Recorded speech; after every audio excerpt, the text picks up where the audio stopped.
नमस्कार साथियों, स्वागत है आप सबका हमारे YouTube चैनल के एक नए वीडियो में। और आज 27 तारीख है और आज का कुछ करंट अफेयर्स जो इम्पोर्टेंट प्रश्न है उसको लेकर आए हैं। तो चलिए वीडियो हम देखते हैं। प्रश्न संख्या 1। पहला प्रश्न है, हाल ही में अंतर्राष्ट्रीय सीमा शुल्क दिवस कब मनाया गया है? हाल ही में अंतर्राष्ट्रीय सीमा शुल्क दिवस कब मनाया गया है? तो ये दिवस मनाया गया है 26 जनवरी को। तो ये आपका आंसर हो जाएगा 26 जनवरी 2024 में, जो 26 तारीख को मनाया गया है। अंतर्राष्ट्रीय सीमा शुल्क दिवस का जो थीम है वो थीम क्या है? Customs engaging traditional and new partners with purpose. ये आपका इस दिवस का थीम रहा है इस बार का। हमारा अगला प्रश्न है प्रश्न संख्या 2। अरब सागर के ऊपर डेजर्ट नाइट हवाई अभ्यास किन किन देशों के बीच हुआ है? ये 3 देशों के बीच में एक नौसेना अभ्यास हुआ है। वो 3 देश कौन कौन से हैं? तो आपका ऑप्शन ए में जो ऑप्शन है आपका भारत, फ्रांस और यूएई, ये 3 देश अरब सागर के ऊपर डेजर्ट नाइट हवाई अभ्यास किया है। चलिए देखते हैं कुछ यूएई के बारे में। भारत सरकार यूएई में भारत पार्क बनाने की योजना बना रही है। हमारे माननीय प्रधानमंत्री नरेंद्र मोदी साहब ने अबू धाबी में बीएपीएस हिंदू मंदिर का उद्घाटन करने वाले हैं।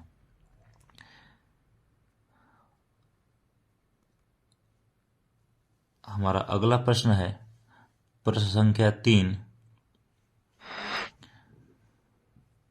हाल ही में गृह मंत्री अमित शाह ने कहां वर्चुअल मोड से ई बसेस का उद्घाटन किया है? गृह मंत्री अमित शाह ने वर्चुअल मोड में ई बस का उद्घाटन किया है। कौन सा शहर है, कौन सा राज्य में? तो वो हमारा जम्मू है। वहां पे इन्होंने ई बसेस का शुरुआत किया है वर्चुअल मोड से। देखते हैं इसमें, भारतीय वायुसेना ने जम्मू कश्मीर में ऑपरेशन सर्वशक्ति लॉन्च किया है। कौन सी? अपना वायुसेना जम्मू कश्मीर में ऑपरेशन सर्वशक्ति लॉन्च किया है। पीएम विश्वकर्मा योजना लागू करने वाला पहला केंद्र शासित प्रदेश जम्मू कश्मीर बना है। तो ये जम्मू से 2 प्रश्न हुआ। चलिए अगला प्रश्न आपका प्रश्न संख्या 4 की तरफ बढ़ते हैं। प्रश्न संख्या 4 में कहा गया है, किस नेशनल पार्क में दुर्लभ गोल्डन टाइगर देखा गया है? वो कौन सा नेशनल पार्क है जिसमें आपका जो रेयर गोल्डन टाइगर है वो देखने को मिला है? तो ये जो गोल्डन टाइगर है वो हमारे जिम कॉर्बेट नेशनल पार्क में देखने को मिला है। असम के मुख्यमंत्री हेमंत विश्व शर्मा ने ट्विटर पर एक वीडियो पोस्ट कर बताया या वीडियो डाला है, उसमें देखा गया कि गोल्डन टाइगर वहाँ पे घूम रहे थे। तो उन्होंने, बहुत रेयर है ये, पूरे विश्व में लगभग 30 की संख्या से कम ही है ये गोल्डन टाइगर। ये संख्या बहुत कम है विश्व भर में। चलिए आपका अगला प्रश्न है प्रश्न संख्या 5 की तरफ बढ़ते हैं। हमारा प्रश्न संख्या 5 है,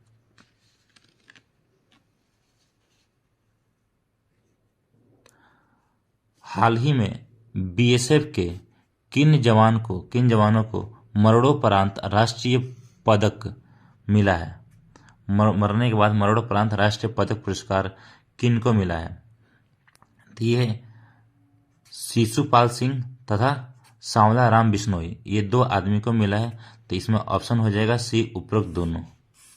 ठीक, शिशुपाल सिंह और सांवला राम बिश्नोई, इन दोनों को मरणोपरांत राष्ट्रीय पदक मिला है। हमारा अगला प्रश्न है प्रश्न संख्या 6। हाल ही में किस देश में पहली बार नाइट्रोजन गैस से सजाए मौत दी गई है? कौन सा देश है जो मौत की सजा नाइट्रोजन गैस देकर दिया है। नाइट्रोजन गैस में उसको छोड़ दिया जाता है, अब ऑक्सीजन कमी से वो इंसान मर जाता है। ऐसा किस देश में पहली बार हुआ है कि जो नाइट्रोजन गैस से तो मौत की सजा दी गई है? तो वो देश है आपका अमेरिका। ऑप्शन बी हो जाएगा, अमेरिका में पहली बार नाइट्रोजन गैस से सजाए मौत दी गई है। हमारा अगला प्रश्न है प्रश्न संख्या 7। हाल ही में किसने शतरंज में 4 बार की महिला विश्व चैंपियन चीन की वेन जुनजू को हराया है? ये वेन जुनजू चीन की महिला शतरंज प्लेयर है। इसको हराने वाले हमारे देश के आर प्रज्ञानंद है, जिन्होंने 4 बार के विश्व चैंपियन रही वेन जुनजू को हराकर शीर्ष स्थान पर प्राप्त हुए हैं। तो आपका ऑप्शन बी हो जाएगा, आर प्रज्ञानंद। हमारा अगला प्रश्न है प्रश्न संख्या 8। हाल ही में थाई पुषम त्योहार, कौन सा थाई पुषम त्योहार कहाँ मनाया गया है? देखिए, थाई पुषम त्योहार क्या तमिल समुदायों का त्योहार है एक, तो इसे मनाया गया है हमारे तमिलनाडु के अंदर। तमिलनाडु में एक फेस्टिवल है, वहाँ मनाया गया ये। तो आपका ऑप्शन बी हो जाएगा, तमिलनाडु। हमारा 9th नंबर का प्रश्न है प्रश्न संख्या 9। हाल ही में 2024 के लिए कुल कितने पद्म पुरस्कार दिए जाने की घोषणा की गई है? कुल कितने पद्म पुरस्कार दिए जाने की घोषणा की गई है? तो ये 132 कुल पद्म पुरस्कार दिए जाने की घोषणा की गई है, जिसमें पद्म विभूषण 5 है, पद्म भूषण 17 है और पद्मश्री पुरस्कार 110, कुल मिला के 132 दिए जाने की घोषणा की गई है। इस वीडियो में इतना ही, मिलते हैं हम किसी अन्य वीडियो में, तब तक के लिए जय हिंद।